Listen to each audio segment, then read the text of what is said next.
You guys got any questions? Nope, I got my cup ready. It's not as cool as Omar's, but I got my cup ready. Trust me, the first time he brought that cup, I was like, we have a cup? Like, didn't even know until he told us. You can thank Mara. You made it. Cool.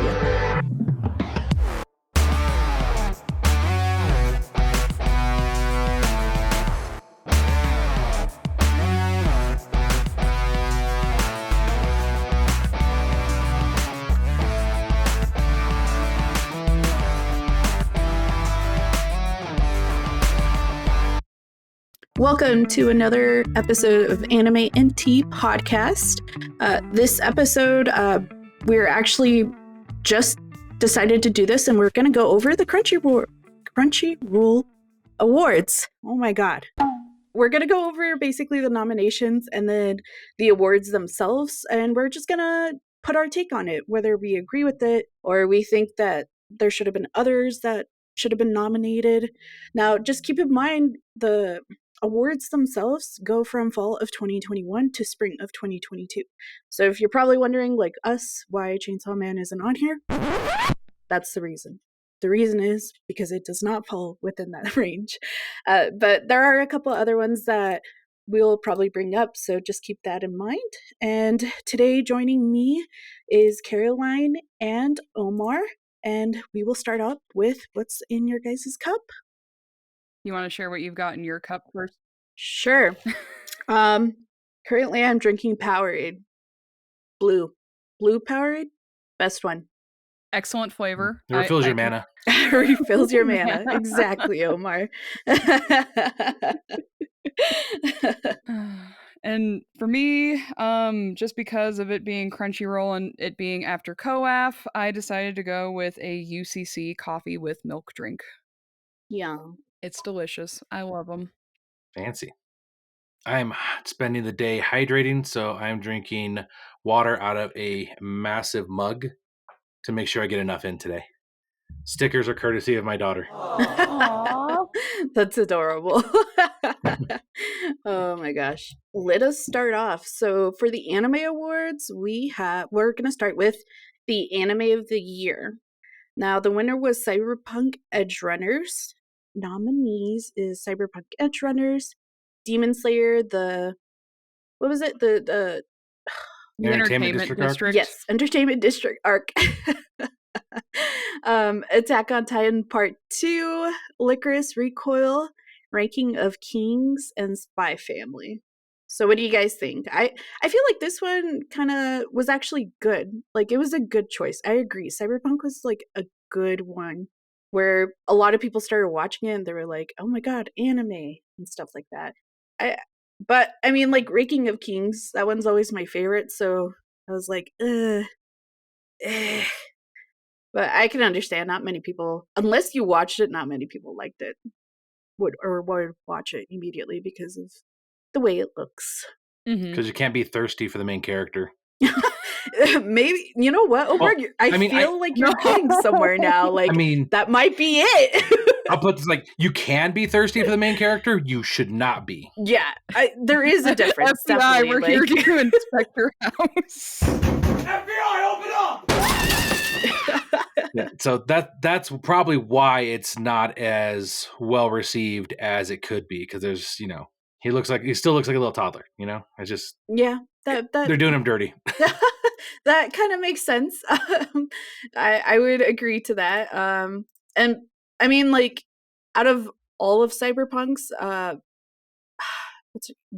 Rebecca was my favorite. So obviously, like, there was no males that I was like, oh yeah, I totally watch it for that guy in specific. Nah, it was Rebecca. I would just watch it because of Rebecca. Did you guys watch it? So funny enough, I still haven't seen Cyberpunk Edgerunners, and I feel bad. I keep bumping it up my list. And when it comes to this category for the award, from what I've seen bits and pieces of, I'm inclined to agree that it did win Anime of the Year, and I could see why. especially considering the fact that it was going up against a big name like Demon Slayer with the Entertainment District arc and Attack on Titan Final Season Part 2, and then Spy Family in the mixture as well. I could see that it would have probably been very difficult as far as like votes go, but I think for what I've seen of Cyberpunk, I'm really happy it actually won this category because literally I had coworkers who I didn't know loved anime telling me about it, and my thought was, "Oh, you like anime?" Just from this one anime, they're like, well, I played the game. So you're like, they made an anime out of a game? Oh man. Yeah, I gotta say, like, Netflix did a really, really good job with this. Also, right after this was released, apparently, like, Cyberpunk the game itself had like I believe it was like almost 1 million users or like people I heard replaying about that that. game, even though it still sucked. Like I bought the game. Thankfully it was on sale. I bought the game because I was serious.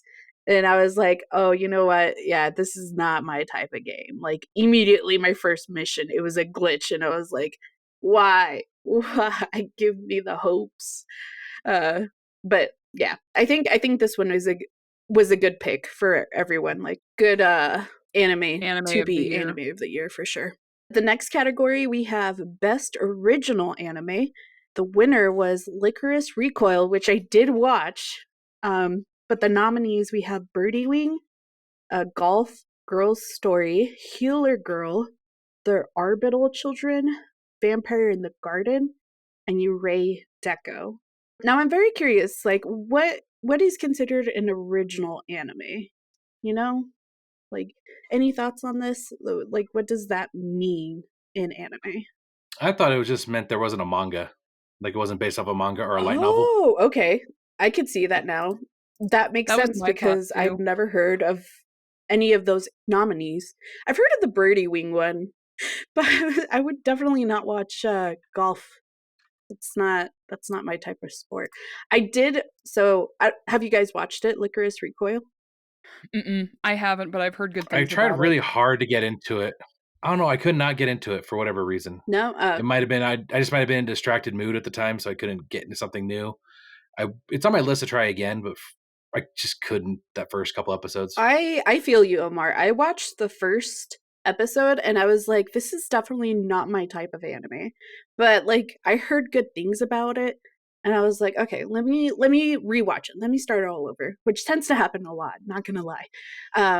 But I definitely like the main character. I forgot her name, but the one in the red is the main character, and she can basically like dodge bullets, which is so What? cool. Like how they made that whole animation scene of her dodging bullets is crazy. So like I immediately fell in love just because of that awesome skill. Like I wish I could dodge bullets. That'd be freaking awesome. Um What are you planning on doing where there's gonna be bullets flying at you? well, I guess this anime in specific, um just to give you a bit of background, apparently it's in a world where girls are hired to be like like police officers basically. Like they are trained so they can maintain order, right? And these Okay. girls are teenagers, but this one girl who was like at the top of, I don't know, I guess you could say she's like a lieutenant or something. She There was this situation where it was either save one of her colleagues or kill a guy, and she decided not to kill the guy, and somehow they still saved the colleague. But because of that, because she didn't do the terminate order, she got bumped down. And then she meets this wonderful blonde girl who has worked for the company for years, but the difference is she doesn't follow orders that way. She actually, instead of actually killing people, she uses rubber bullets to just kind of disengage them, and that's it. She doesn't kill them or anything. She'll just arrest them. So Okay. it definitely gives you a sense of difference in regards to a life, trying to kill a terrorist, or making sure things don't happen worse compared to like saving a life and them being still being human beings. Mhm. So it was pretty cool. I liked the whole concept. There was this challenge episode where it was like her and this the main character and then the girl who got bumped down against two of her old colleagues that were like lieutenants or whatever. And it was kind of crazy because of course they won, but the whole scene of them shooting each other was, I gotta say, like very competitive. Like if you were to play airsoft guns and you're trying to beat like three other teams and you're trying to do your best and this is the first time you've ever done it, like whew, that's just that adrenaline of being able to do it. It was pretty cool. I definitely liked it. So I would say for this one, yeah, I think that was spot on. Licorice Recoil. If I would definitely recommend it if you haven't watched it, but I think that one was the good choice. I think it deserved to win something. I'd have been happier if Birdie had won. Golf waifus? Come on, man. Dude, golf, like out of anything, just do a different sport. Like, come on. Look, all I'm going to say is there were some scenes there with the animation and the way they made it look so dramatic. It was like the equivalent at times to Light writing names on a piece of paper feel epic.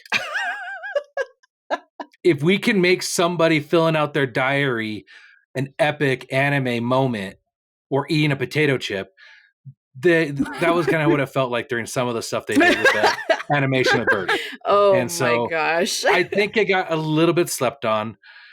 If it had qualified, the one I really think would have won, in my opinion, would have been your boy Kong Ming, but there's a manga for it, as is my understanding, so it probably wouldn't qualify for that category.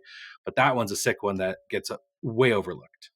Oh, I've heard of that one. Yeah. Yeah, you have like a warlord from China gets reincarnated into modern day Japan, and instead of trying to take over the world, he wants to help this girl become a very popular pop singer. And he Yeah. uses all his skills of negotiation, everything he got from being like a dynasty like general to work on getting her to be a pop star. Just because like he heard her sing once and was just enamored with her voice, and that became his new life goal. And it is the goofiest concept, and it's awesome. And the soundtrack is awesome. It came out on April 5th of 2022, right? Does that sound about right? Sounds about right. Yeah, okay. It's on High Dive, so that's probably why you haven't seen it. Yeah, that makes sense because I looked it up and immediately it was like on High Dive and I was like, this would not be one of those that I would just watch on High Dive because High Dive can be very sketchy sometimes. Mm-hmm. Wow. Yeah, that might have been one that like was super slept on then because that's crazy. But it's the Crunchyroll Awards, so they'd be like, pfft. Has to be from Crunchyroll, guys. I mean, it could be that, honestly. Now that we think about it. Mm-hmm. All right, let's go to the next one. We got Best Anime Character Design, which is the winner Akira Matsushima from the Demon Slayer Entertainment arc. And then we have nominees of Atsuko Nozaki from Ranking of Kings, Kazuaki Shimada from Spy Family. We got Kazumasa Ishida from My Dress Up Darling, Masanori Shino from JoJo's Bizarre Adventure Stone Ocean, and then Joe Yoshinari from Cyberpunk Edgerunners.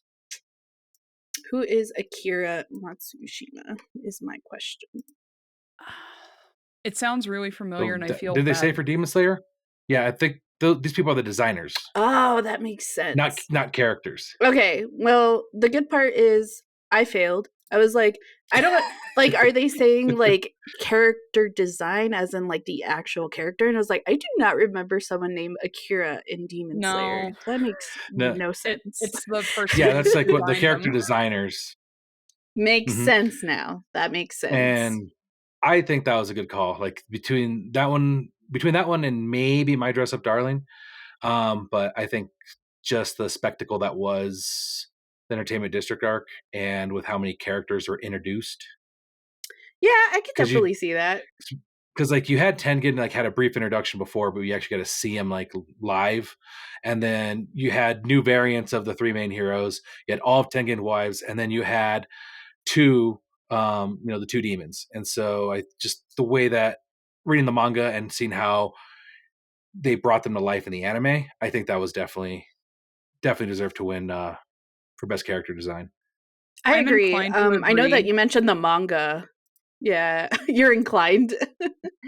No, the reason I say I'm inclined is based off of what we have here. I mean, I haven't seen Stone Ocean, and I've only seen, like I said before, bits and pieces of Cyberpunk Edge Runners. But as far as like designs go, I can't see a single nominee on here where they had a bad design.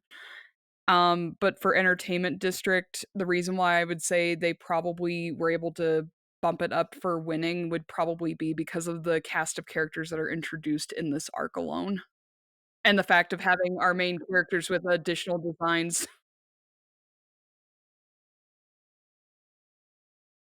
When I realized that Demon Slayer was going to get animated and it was going to be this arc, I was like, okay, well, they have to have the characters like done like perfect, because you cannot just have, like the wives look like derpy AF, or it just, the color schemes and everything has to go together, or else it could just be ruined because of a design.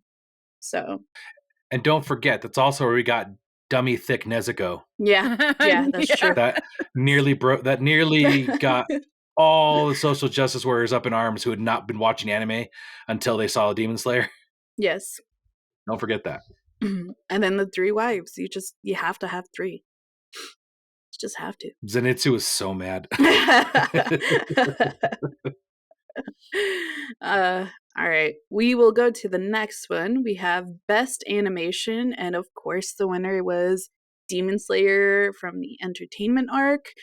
The nominees, we have Akebi's Sailor Uniform, Attack on Titan Part 2, Cyberpunk Edge Runners, Ranking of Kings, and Spy Family.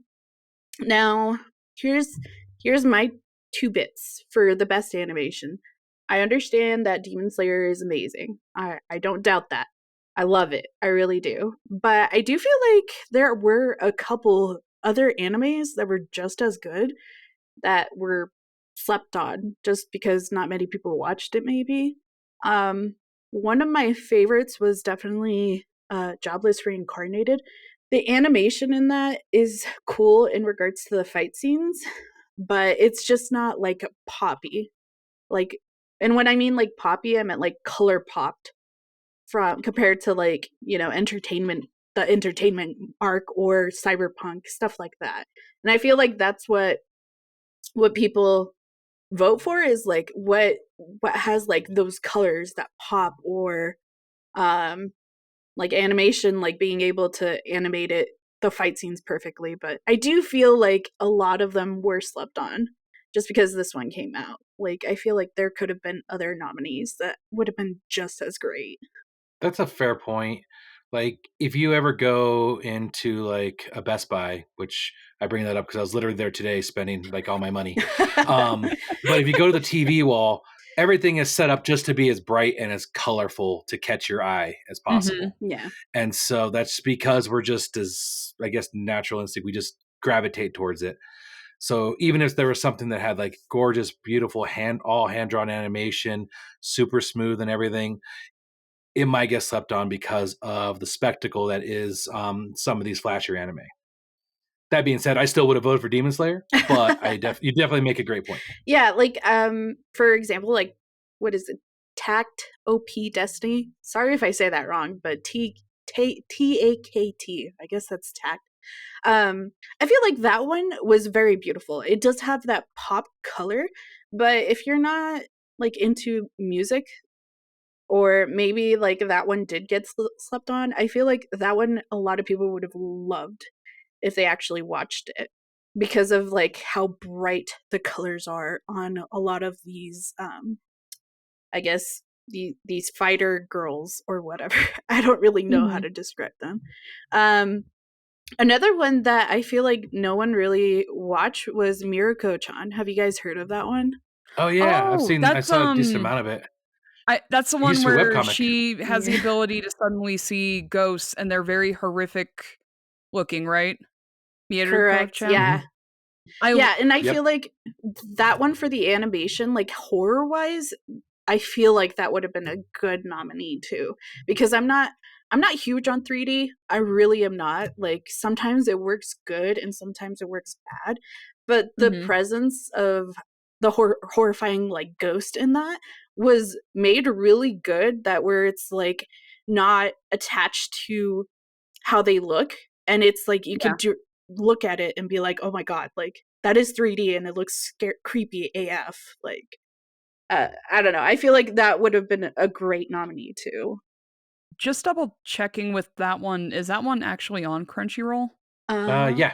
Yeah. It was on Funimation and it transferred over to Crunchyroll when they finished up their little merger thing. Okay, gotcha. I just wasn't sure because since it's now on Crunchyroll, I might have to go and watch that after we're done recording because I didn't know that. It it is Personally, surprisingly for thirsty just for the record. Yes, it is. I read the first volume of the manga. I can agree with that. Um, for this one, I mean, in all honesty, when I was voting for the categories and everything, I picked Spy Family mostly because I thought it was refreshing in some aspects of it. So, but at the same time, it doesn't surprise me that Demon Slayer won for best animation, mostly because there's a lot going on with fight scenes and weapon techniques and other stuff. One thing I will say about Attack on Titan final season part 2, I think a lot of the fandom were kind of happy over the fact that Mappa was animating some stuff like at almost to a T with the manga, whereas like to give a very bad example, in season 3 of Attack on Titan, where we have the conspiracy arc within the walls themselves, there was a scene in the manga where Levi is shirtless and Sasha is sewing stitches on his arm, whereas in the anime he's wearing clothing, and I remember a lot of people were outraged over that. Oh my and god. and Thirsty and woman, then let me just tell you. and then we have that one scene in final season part 2 where Zeke appears and he's completely nude and we get a butt shot. And it's just okay, yeah, I don't know what it is anymore as far as like what constitutes best animation. Yeah, like there's so much that goes into animation. Like I don't know, maybe if they could split it up into like I don't know 3D or like types of animation, I feel like there would be like a lot more voting into that compared to just best animation. Like it's hard to everyone has different opinions on what's good animation, you know? Mhm. And again, guys, I love Demon Slayer. I'm not saying I don't love it. I love Demon Slayer. It's just one of those I things love that Demon Slayer too. they literally got so many awards, you know? It's like, yeah, give some to the little guys. Just a little bit. All right, let's go to the next one. Best new anime series, and Spy Family won. What are the odds? Woo! We have nominees: Call of the Night, Cyberpunk Edgerunners, Licorice Recoil, My Dress Up Darling, and Ya Boy Kong Yi. Oh my god, look at that, Omar. And it was wasn't that one in That is on High Dive. High So Dive? Crunchyroll at least placated a little bit. Yeah, at least Crunchyroll, like, considers other stuff.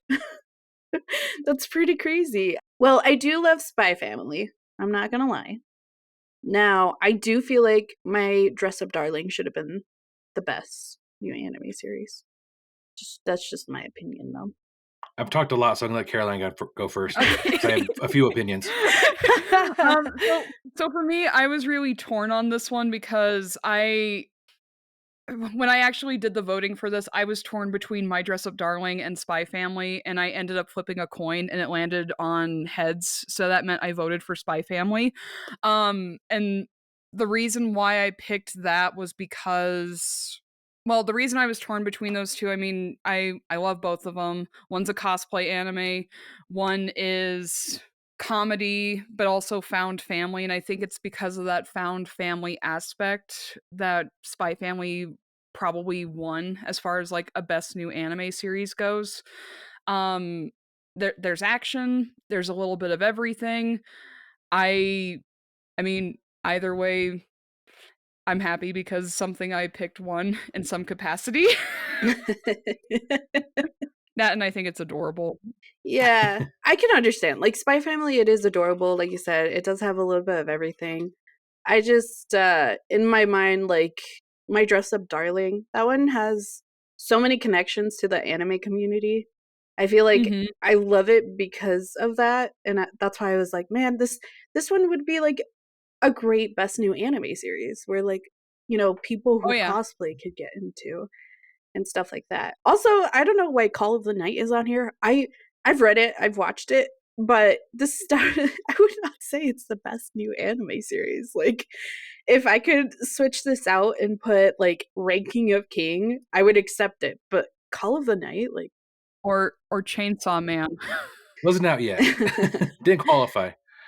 But for Call of the Night, I mean, are you surprised? Like, we already talked about how thirsty the anime community is, and they're talking about the plot of that is to literally fall in love with a vampire girl who's so like she can turn you into a super, vampire. yeah, super sexual. Like I swear to Uh-huh. I just wanna make Yep. sure because this is my I first didn't time stutter. hearing You heard about all the those Call words of the right. Night. What's it about again? God. Basically, Homeboy wants to turn into a vampire. So before he can turn into a vampire, though, he has to fall in love with the vampire girl. So the whole anime is basically about him working on falling in love with her so she can turn him into a vampire But like and feeding on her. And then a lot of extra horny hijinks happen with other characters. And, Okay. it's anime. It animes. yeah, it's funny because she's very like a sexual person, but anytime he's like, "Oh, I think I'm falling in love with you," or like gets to that point, she's just like, "Oh no, don't say stuff like that." And it's like, what kind of character is this? It's like you could tell her you love her and then she's like all shy about it, but oh, let's talk about sex. The guy's like, no other girl talks about that stuff and she's just like, "Yeah, it's fine." And she's a lolly. Man. So So I'm not surprised it was nominated. the one thing I have a question on, because this is like the second vampire anime that we see here from Crunchyroll, because the first one was Vampire in the Garden for Best Original Anime. Since that came out and it's brand spanking new, was it literally because of the thirstiness that put the other one above that one? You know what I mean? Probably. Dudes want to I- get bit. I don't know what to I tell you. mean, I'm not gonna deny that, but I would also like to say women also want to get bit too sometimes because vampires. Well then, this have gone. It has it has This has gone off the escalated rails to as like expected. people biting now. I actually did not get to see Vampire in the Garden. Was that one good? I haven't seen it yet either, but my friend recommended it to me based off of my vampire taste.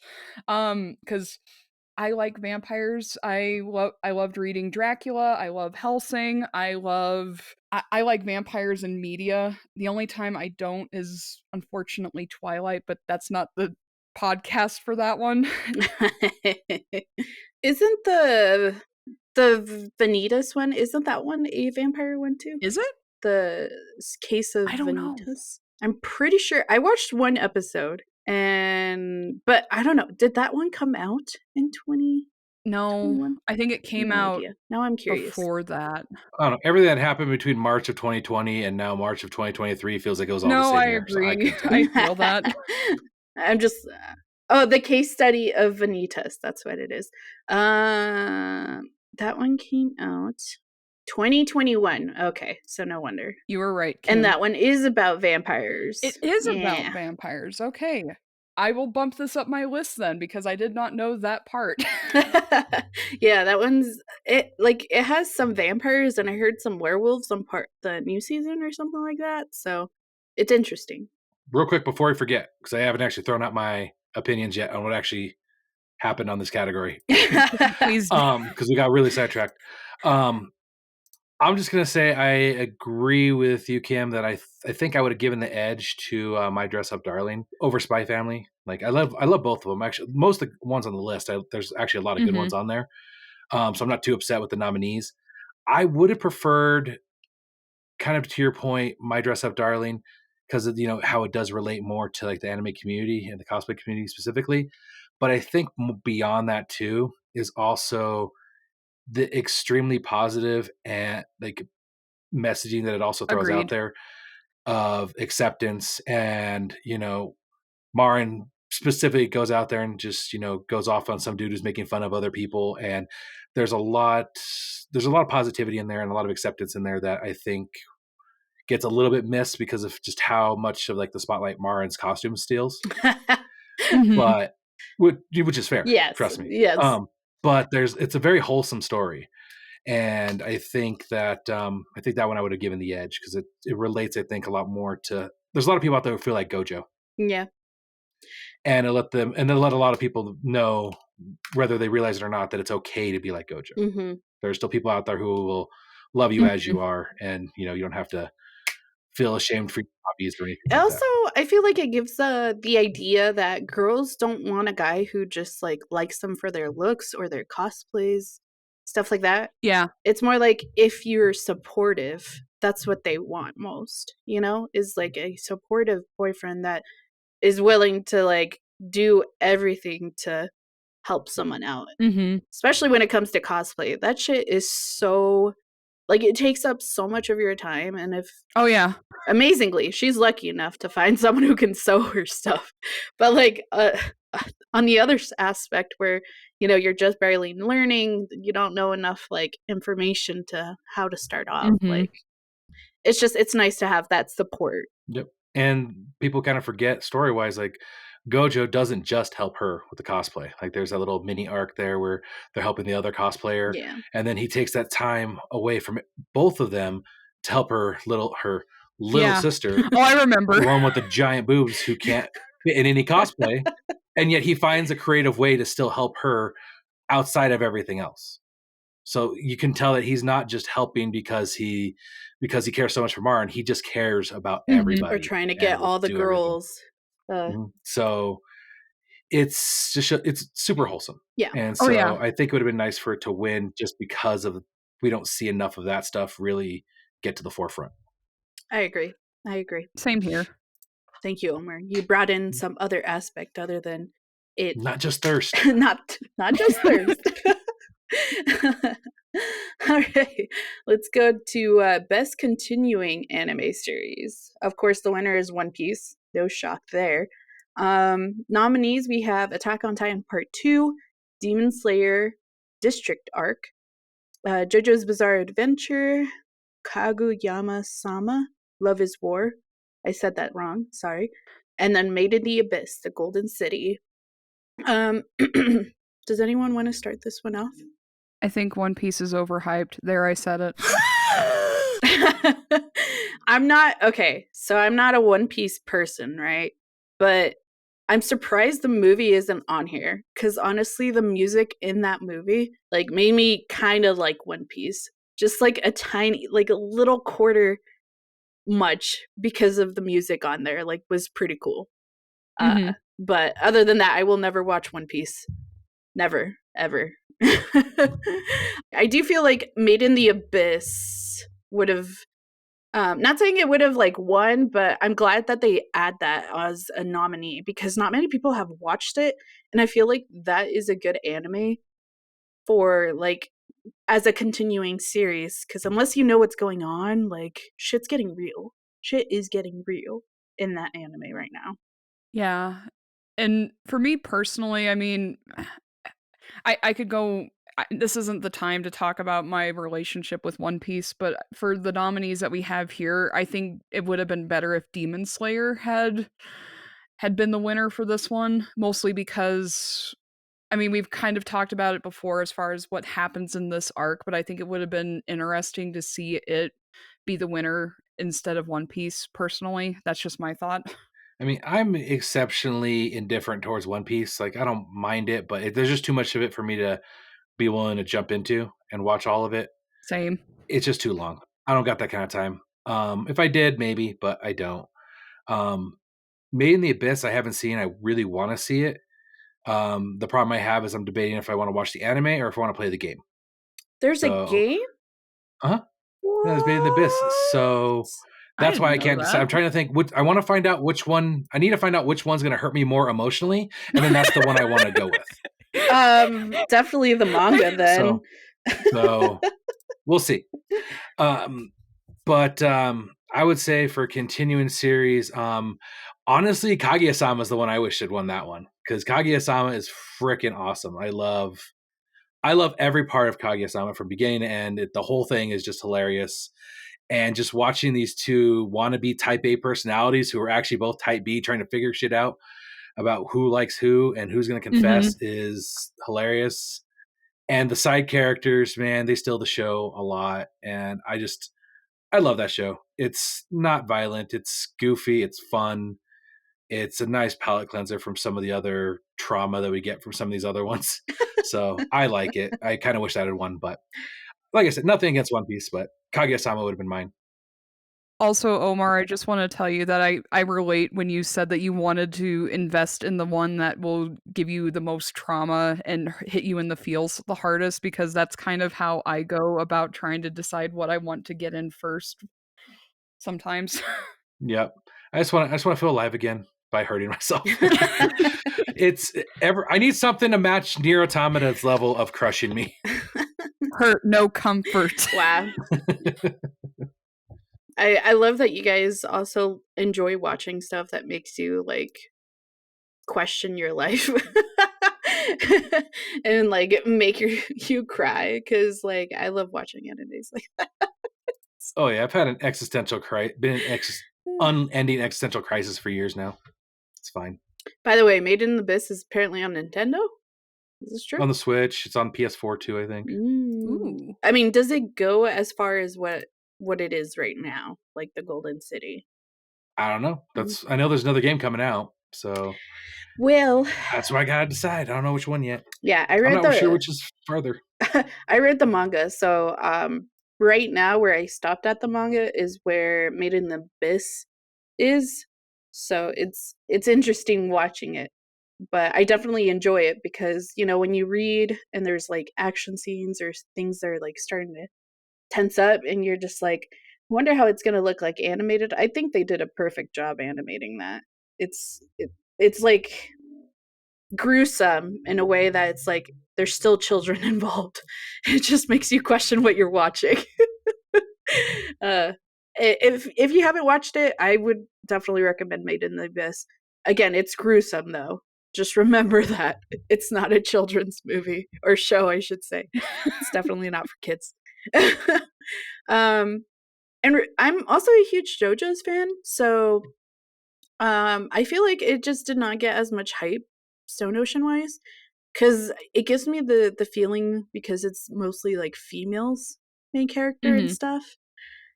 Like when was it, when Avatar Korra came out, people were like, oh my god, it's another female Avatar, and people were just like, you know, really rude about it. I feel like that's what's happening with Stone Ocean. Like, not many people hyped it up because most of them are females, which I find it to be very sexist. But, you know, fight me on that if you want, whatever. Not saying it could have won the best continuing series, but still, I'm like, you know, it could have gotten more hyped if true. I did watch Love is War the first season, so I haven't watched the second one. We'll see how that goes. There's third one. Oh, and the third one? Oh my god. Okay, so I'm really behind. It's okay, I'm behind too, Kim. Movie coming out. Oh Lord. Okay, so I'm like super behind. That's okay. I'll figure it out. All right, let's go to best anime opening sequence. The winner, The Rumbling by SIM, from Attack on Titan Final Season Part 2. That's actually a really good song. So I think that was perfect. The nominees that we have is also Cheeky Chicky Bon Bon by Queendom. That one's from ya boy Kong Min. It's part of my workout list. Really? Okay, now I gotta listen to this song. It's not epic. It's just catchy and awesome. Love it. We also have Mixed Nuts by Official Hyde Dandism. Don't know if I said that right. Apparently, that's Spy Family. I don't even remember the intro to Spy Family. I think this one's the first opening, the one where it starts off with the drawing animation before it becomes like real animation. Yeah, I don't remember. I think. But, Let me double check this real quick. we also have Naked Hero by Vondi, which was from Ranking of Kings. That one was actually pretty fire. I like that one. This Fire by Franz Ferdinand, and that one's from Cyberpunk. And then we have Zonki Yo Sanka by Aimer, and that one's from the Entertainment District arc. Yeah, that one's That really one hits good. good. I like that one. Don't know about the Spy Family. That one's on my workout mix too. Oh. I call it weed workout mix. That's all I have on there. It's anime and video game stuff. I'm trying to think if there's any other openings that were super catchy that caught my eye. I don't think so. Honestly, it's just if I listen, I do what I usually do. Once I start watching an anime, I listen to the opening, I listen to the ending, and compare the two. And I'm like, okay, if I like it, I won't skip it. If I don't like it, then I'll skip it. That's usually how it works for me. No, I feel that. That's kind of my same principle as well. And for me, for this one, I would say the Rumbling being the winner is very much on par with how it was released and everything. And the reason I say that is because I remember a lot of people were going wild for Mixed Nuts as a song and as an opening, and the whole opening sequence itself. And then you got Attack on Titan Part 2 coming out, and when I think it was Pony Canyon was the company, they released the opening sequence before the anime came out, and I remember it breaking the internet and getting 1 million views within I want to say 2.5 hours, give or take, just with that video alone. I mean, the amount of TikToks I see with that freaking song, it's crazy. But man, it's so catchy. It's a bop, and it occupies my head, and I hate it. But I mean it in a good way that I hate it, because I just get chills when I listen to the full song. The Rumbling? Is that Yeah, what the you're Rumbling. We're still talking about that I'm one? talking about the Rumbling. Yeah, we're still talking about that. Gotta say though, if they did do the fall of 2022, I feel like Chainsaw Man would have won this. Yes! No questions asked, because that one is just so good. But let me tell you, the new, what was it? The opening that just came out for Attack on Titan, that one is also very Under catchy. the Tree. Yeah. Under the Tree. Damn. They're all so good. But it's a good thing that this was from last year. It's a good thing. Yeah. Your boy Kami got robbed. Yep. I guess so. I gotta listen to this song to put my point of view. I don't know. Looks like we spilled all our tea for today. Follow us on all socials at animeandtea.com. That's anime, ANDTEA.com, or email us at anime.teapodcast@gmail.com. You can also listen to us through different platforms such as Spotify, Amazon Music, iHeartRadio, and YouTube. To become a patron and help support our podcast, please go to patreon.com/anime-tea-podcast. Currently only $5 a month. Even if you're not a patron, we appreciate you for sharing, listening, and engaging.